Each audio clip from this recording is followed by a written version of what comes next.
agradecemos ao Pai porque o Senhor se faz presente aqui, se faz presente, ó Pai, em nossa vida. E agradeço por cada um que pôde estar aqui.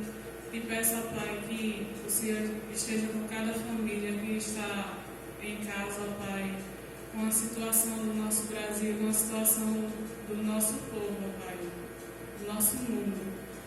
E peço ao Pai que o Senhor esteja confortando, ó Pai, colocando fé nos nossos corações, nos ajudando, ó Pai, a continuar a nossa caminhada contigo, ó Pai, entendendo, ó Pai, que onde estivermos, ó Pai, seremos a tua igreja.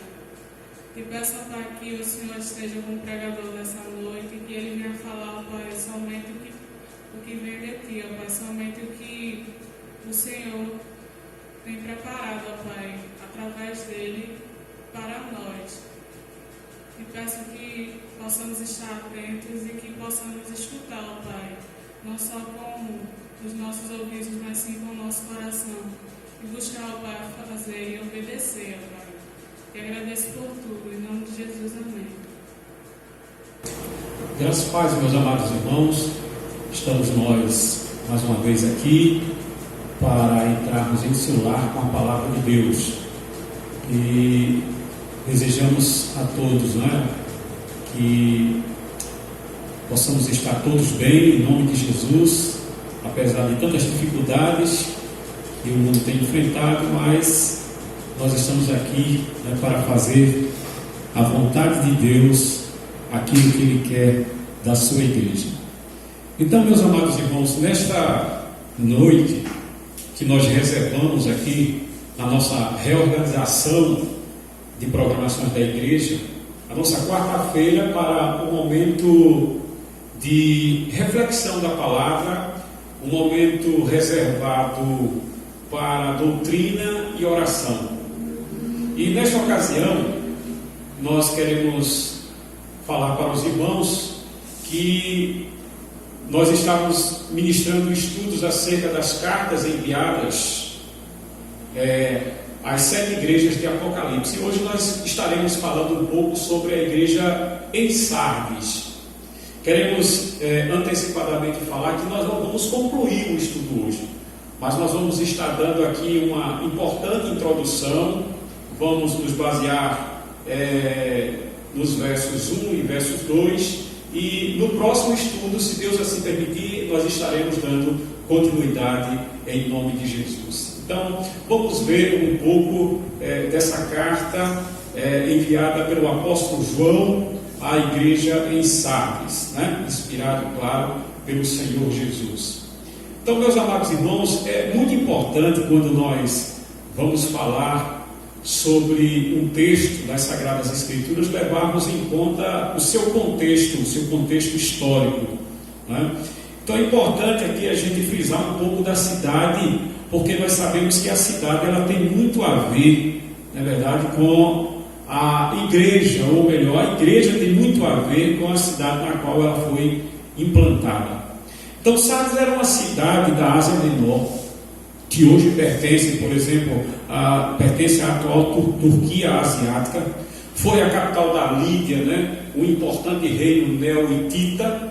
Ou seja, é importante também deixar claro aqui para vocês alguns pontos importantes, alguns termos. Por exemplo, os hititas, eles eram um povo indo-europeu, um conjunto de povos, ou um suposto grupo étnico da Europa e da Ásia que falam língua indo-europeias, que no segundo milênio antes de Cristo fundou o poderoso império da Anatólia Central, que prosperou na Idade de Ferro, isso entre os anos 1200 antes de Cristo, mais ou menos por aí, a gente pode fazer essa referência.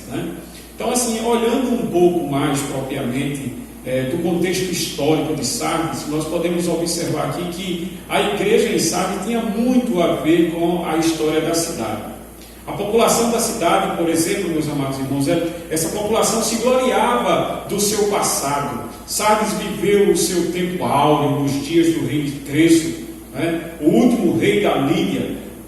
Nesta época, a cidade ela era esplendorosa. A cidade ficava no alto de uma colina, era amuralhada e fortificada, o que dificultava, por exemplo, a invasão de qualquer exército inimigo. Então era uma igreja, era uma cidade que se gabava, né, de ter assim as suas proteções, várias, os muros, né, de pedras naturais ali. Ela foi erguida em cima desse monte onde tinha essas pedras aí. Então dificultava até a invasão de adversários, de exércitos inimigos. Os seus habitantes eram orgulhosos e autoconfiantes. Entretanto, com o passar do tempo, a gente vê na história que em 529 a.C., ela caiu nas mãos do rei Ciro, e mais tarde, em 218, ela foi invadida por Antíoco Epifânio, um rei da dinastia Seleucida, que governou a Síria entre 175 a 164 a.C. A cidade foi reconstruída por Alexandre Magno, ou seja, Alexandre o Grande, e dedicada à deusa Cibele, no grego Ártemis, ou Artemis, né? A divindade padroeira da cidade. No século XVII depois de Cristo, ela foi destruída por um terremoto, a história conta isso, e logo depois reconstruída por Tibério, tornando-se famosa pelo seu alto grau de imoralidade. Uma coisa interessante que eu gostaria de frisar aqui é que na época de João, Sardes era uma cidade rica, mas totalmente degenerada. Os seus habitantes se entregavam aos encantos de uma vida de prazer e luxúria. E é nesse contexto que nós observamos que estava a igreja que tinha um nome e fama, mas não tinha vida, né? Então, veja só, era uma cidade muito próspera, em parte devido ao ouro encontrado no Pactolus. Ou seja, o que era o Pactolus? Era um ribeiro que passava pela cidade, mas também destacava-se pela produção de prata, de pedras preciosas. Plínio, por exemplo, disse que a arte de tingir lã foi inventada ali, na cidade de Sardes. Ela era um centro onde se tingia tecidos de lã e tecia tapetes. Os lídios, por exemplo, foram os primeiros, segundo alguns historiadores, povo antigo a cunhar regularmente moedas. Ela era famosa por sua riqueza e luxo, ela tinha também um mercado de escravos. No período do Novo Testamento, Sardes era um importante centro comercial. O povo desta cidade era conhecido por sua maneira de viver luxuosa e dissoluta. A religião desta cidade, né, porque é importante também falar sobre o contexto religioso, era impura, era uma adoração à deusa Cibele, e somente Cibele, não a Décios, né?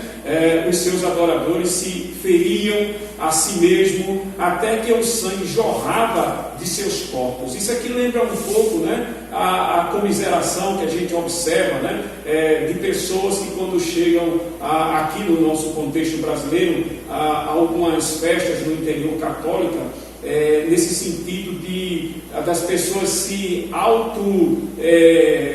sacrificarem, né? Até sangrar. Não sei se vocês já viram isso em algum lugar, mas isso aí a gente pode ter, né, como certeza que há essa espécie de sacrifício. Ou seja, é semelhante ao sacrifício que muitas vezes acontece aqui em nosso próprio Pernambuco, quando as pessoas sobem o morro da Conceição, né? Às vezes ali se rasgando pelo joelho. Tudo isso como uma espécie de sacrifício para alcançar algo da parte de Deus. Então, havia também ali em Sardes um culto ao imperador. Agora, no contexto político, ela passou das mãos dos monarcas da Lídia aos persas e daí para Alexandre o Grande. Ela foi saqueada por Antíoco o Grande, né? Os reis de Pérgamo depois reconquistaram o poder até que os romanos dominaram, não é, essa cidade. Ao tempo de Tibério, ela foi desolada por terremotos e pragas. Hoje se resume a um montão de ruínas desabitadas. Então, o problema aqui principal de Sardes, né, o problema principal que eu gostaria de destacar para vocês, o problema principal de Sardes era uma profunda apatia espiritual, resultado talvez da despreocupação e do amor ao luxo que caracterizava aquela sociedade secular. né? Então, uma coisa interessante que a gente observa exatamente é isso, uma despreocupação, um certo amor ao luxo que caracterizava aquela sociedade extremamente secular. Então eu quero convidar a todos vocês que juntamente comigo, né, possa abrir as Sagradas Escrituras em Apocalipse capítulo 3, nós vamos do verso 1 até o verso 2, que diz assim: ao anjo da igreja em Sardes escreve: estas coisas diz aquele que tem os 7 Espíritos de Deus e as 7 estrelas. Conheço as tuas obras, que tens nome de que vives e estás morto. Versículo 2 diz: sê vigilante e consolida o resto que estava para morrer, porque não tenho achado íntegras as tuas obras na presença do meu Deus. Oremos. Senhor, muito obrigado por este momento tão especial de estarmos aqui, e pedimos ao Pai que esta palavra que vai ser proferida nesta noite, ela possa chegar aos mais variados lares, Senhor, mas que ela possa chegar também, ó Deus, e fazer aquilo que tem sido proposto no teu coração soberano. Em nome de Jesus, abençoa, Senhor, e desperta-nos para entendermos as realidades que serão reveladas através da tua palavra. Em nome de Jesus. Amém. Meus amados irmãos, eu quero falar nesta noite sobre a igreja de Sardes como uma igreja quase morta.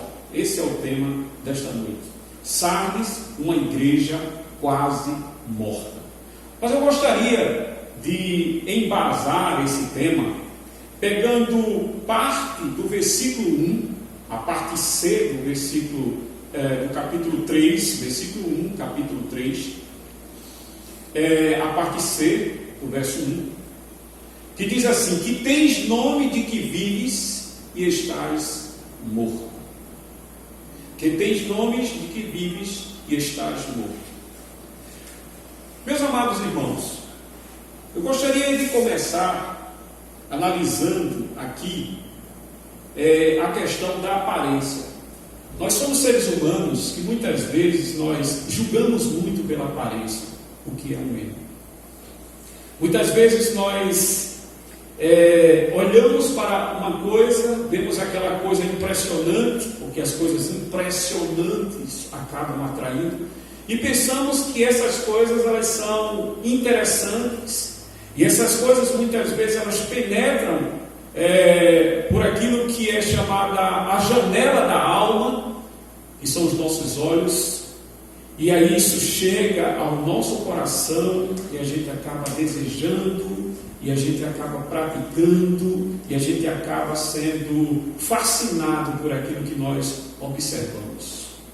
É fácil julgar pela aparência, então. Mas nós queremos deixar muito claro aqui, meus amados irmãos, que só Deus conhece a realidade daquilo que é julgado.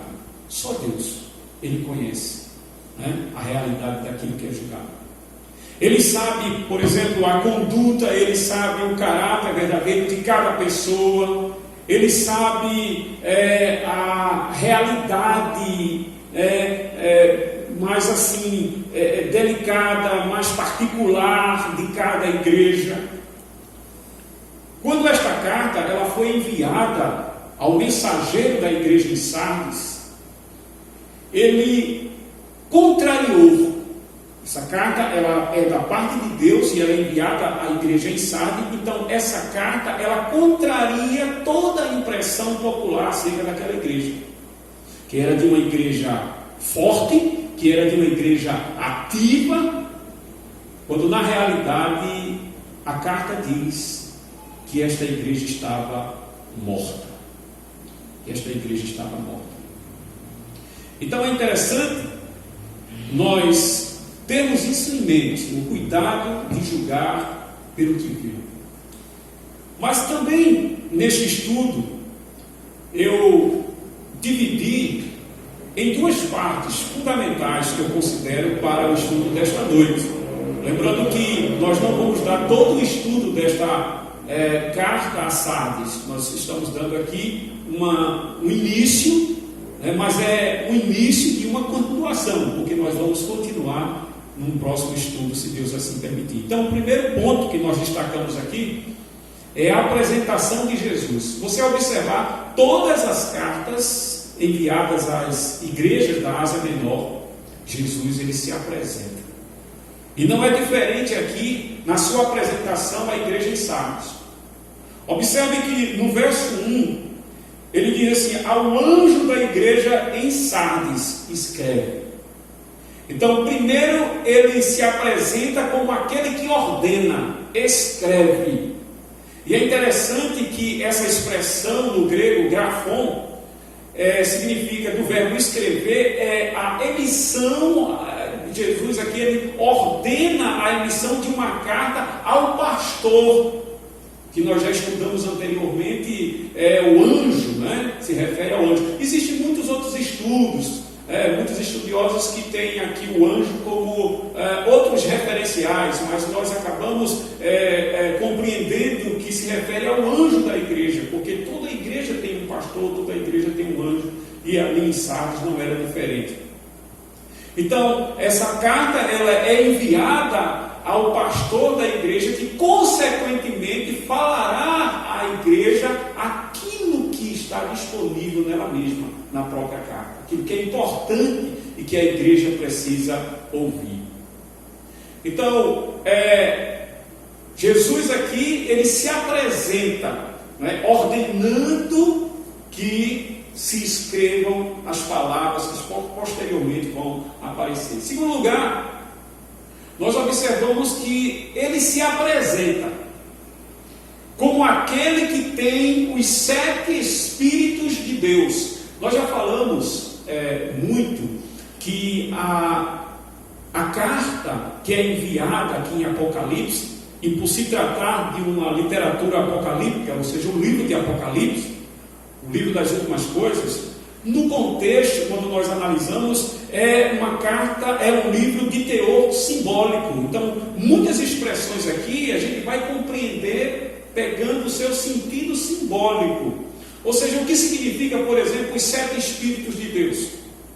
Existe, por exemplo, aqui um autor e escritor do Novo Testamento, um comentarista do Novo Testamento, chamado John Levy, e ele diz o seguinte, que os 7 Espíritos se refere ao Deus Espírito Santo em sua plenitude. Significa dizer, esse Deus chamado Espírito Santo, na totalidade de suas funções, ou seja, a terceira pessoa da Trindade, que é uma pessoa que mesmo sendo realiza várias ações, ou seja, um Deus que age potencialmente, um Deus que realiza funções potencialmente. Aqui nessa realidade do texto 7 Espíritos, quer dizer que está ali o Espírito Santo, a terceira pessoa da Trindade, em potencial, desenvolvendo para aquela igreja todas as suas funções. Este Espírito engloba as 3 pessoas da divindade.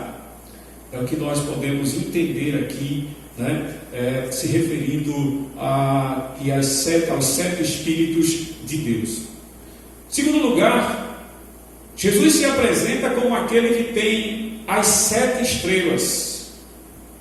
E o que são as 7 estrelas? Conforme já vimos, por exemplo, em Apocalipse, capítulo 2, para os irmãos que participaram dos estudos no templo, verso 1, a igreja de Éfeso, por exemplo, as estrelas representam as 7 igrejas da Ásia Menor. Elas estão na mão direita de Deus. Led diz que a expressão significa o cuidado de Cristo por sua igreja. Então nós queremos dizer o seguinte, que essa igreja, ela está nas mãos de Deus. Significa dizer que toda a comunidade evangélica, toda a igreja do Senhor na face da terra está sob os cuidados de Jesus, está em suas mãos, está sob o controle do nosso mestre Jesus Cristo. Mas não para por aí. Ele também se apresenta como aquele que conhece a sua igreja. Ele diz: conheço as tuas obras. significa dizer que Ele é um Deus onisciente, um Deus que vê todas as coisas, um Deus que na linguagem do escritor aos Hebreus diz que todas as coisas estão patentes diante de sua soberana, de sua majestosa presença. No Salmo 139 diz: Tu me sondas e me conheces, conhece todos os meus caminhos, conhece tudo que vou falar, conheces o meu coração, conheces os meus pensamentos. Deus nos conhece por completo, amados. Então, Ele se apresenta aqui como aquele que conhece profundamente a sua igreja. Em quarto lugar, Jesus ainda se apresenta como aquele que vê a sua igreja vivendo de aparência.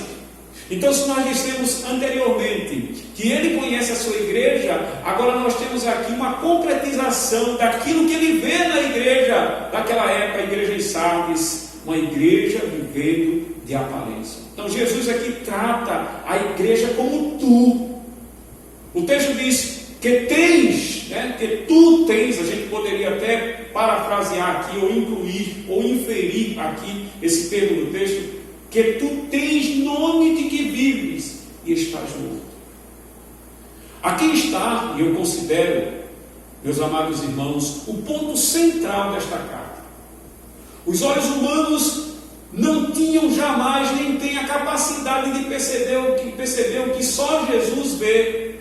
Aquela igreja, ela estava em uma decadência espiritual. Foi uma igreja que se divorciou de Jesus para se prostituir. Era uma igreja admirada pelo seu ativismo, por suas muitas programações, muitos cultos, mas a vista de Deus estava morta.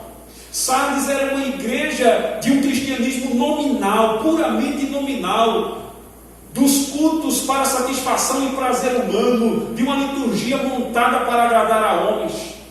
É interessante que, pesquisando um pouco sobre esse texto, eu pude ver uma citação do reverendo Hernandes Dias Lopes, que diz que ela parecia mais um cemitério espiritual do que um jardim cheio de vida.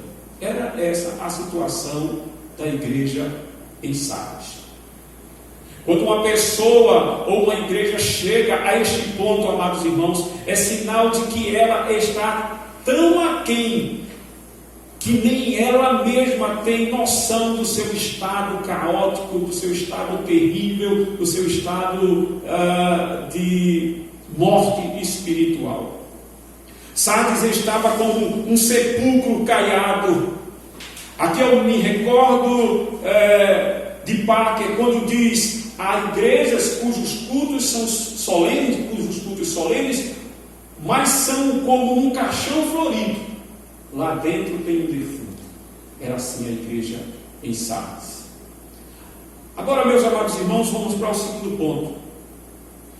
Primeiro ponto, nós observamos aqui a presença, ou melhor, a apresentação de Jesus. E agora nós vamos aqui ver o que Jesus revela da igreja. Em primeiro lugar, nós vamos observar no verso 2, diz assim: ser vigilante e consolida o resto que estava para morrer, porque não tenho achado íntegras as tuas obras na presença de Deus.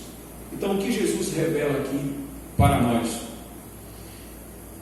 Que esta igreja deveria ser vigilante. Essa palavra vigilante também pode ser traduzida como despertar, ou uma igreja que deveria se despertar.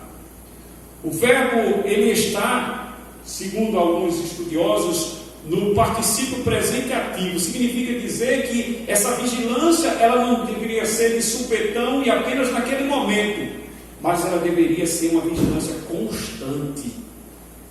E aqui, meus amados irmãos, é interessante, né? Indica uma ação durativa de ser vigilante sempre. De acordo com a história, pegando um pouco da história agora da cidade de Sardes, a cidade de Sardes, ela era tida como uma acrópole. O que é uma acrópole? A palavra acro significa alto e polis, cidade, ou seja, uma cidade que ficava numa determinada elevação e que se gabava por estar nessa elevação pelo simples fato de ser muito difícil a invasão por parte de nações estrangeiras inimigas. Então ela se gabava do seu posicionamento geográfico, né? Uma cidade que ficava em uma elevação difícil de ser invadida. Difícil, mas não impossível, pois 2 vezes ela foi conquistada por falta de vigilância. Na realidade, o que nós podemos ver aqui é que a situação da cidade tem muito a ver com a escrita desta carta. Observe que isso serve como uma analogia em relação a uma igreja incontinente, uma igreja muitas vezes não vigilante, uma igreja que dorme no ponto, uma igreja que, muito embora diga que serve a Deus, parece andar como se ele não soubesse tudo a respeito dela. Essa era a igreja de Sardes. Segundo lugar, Jesus revela que a igreja deveria firmar os que estão quase morrendo. Como toda igreja, irmãos, e durante toda a história do povo de Deus, sempre subsiste um remanescente fiel. Mesmo que muitos se corrompam, Deus preserva sempre um remanescente fiel. Deus preserva um pouquinho de vida para que essa vida passe àqueles que estão quase morrendo. Quando nós olhamos essa parte aqui, nós queremos deixar claro que nunca é tarde para a igreja acordar de sua apatia espiritual, pois nela ainda há um resto de vida que pode ser avivado. Em terceiro lugar, Jesus revela que as obras daquela igreja eram, assim, obras que não eram íntegras na presença de Deus. As obras da igreja não tinham atingido, na realidade, o seu padrão divino. Mais uma vez, citando Led, diz que a igreja não sofria de perseguição, não era perturbada por heresias, não era importunada por qualquer que seja a ação dos judeus. As pessoas a viam como uma igreja modelo, uma comunidade da qual muitas pessoas afirmavam: quando eu for crente eu vou ser daquela igreja, porque para eles era a melhor igreja. Parece que nós estamos assim falando no tempo de hoje, onde as pessoas olham e se deixam muito levar pela aparência, diz: aquela é a melhor, não é verdade? E se esquecem, meus amados irmãos, que o Deus que manda fogo ali, ele manda em qualquer lugar. O Deus que aviva ali, o Deus que aviva aqui, em qualquer lugar. A questão é nós com Deus, é a igreja no compromisso sincero, honesto, fidedigno com Deus. Mas eu insisto, Deus não vê como vê o homem. Deus via uma igreja hipócrita, de aparência, que orava, jejuava, dizimava, mas com o fim de ganhar reputação, de ser reconhecida como uma comunidade de bons religiosos. Era uma igreja que ostentava a aparência de piedade, mas conforme diz lá na segunda carta de Paulo a Timóteo 3,5, negava o poder na prática. Então nós vamos ficar por aqui, tá certo? Na próxima semana, se Deus assim permitir, nós vamos continuar, mas eu espero que o que nós transmitimos aqui possa ter falado profundamente ao seu coração, e que nós, amados irmãos, venhamos assim ser avivados pelo Espírito Santo do Senhor, e nunca desejar no nosso coração ser uma igreja apática, uma igreja sem vida, uma igreja morta, mas uma igreja invadida pela graça de Deus, transbordante para fazer a vontade de Jesus no contexto no qual ela está inserida. Amém? Que Deus te abençoe, fique na paz, né? Que Deus te mantenha nessa esperança firme de que Ele é o Senhor da igreja, de que nós estamos guardados e cuidados em suas poderosas mãos. Amém? Vamos orar. Senhor, muito obrigado por mais um estudo desta noite. Abençoa a tua igreja, Senhor. Abençoa as nossas vidas para a glória do Senhor. Amém. Acho que ficou bom, né?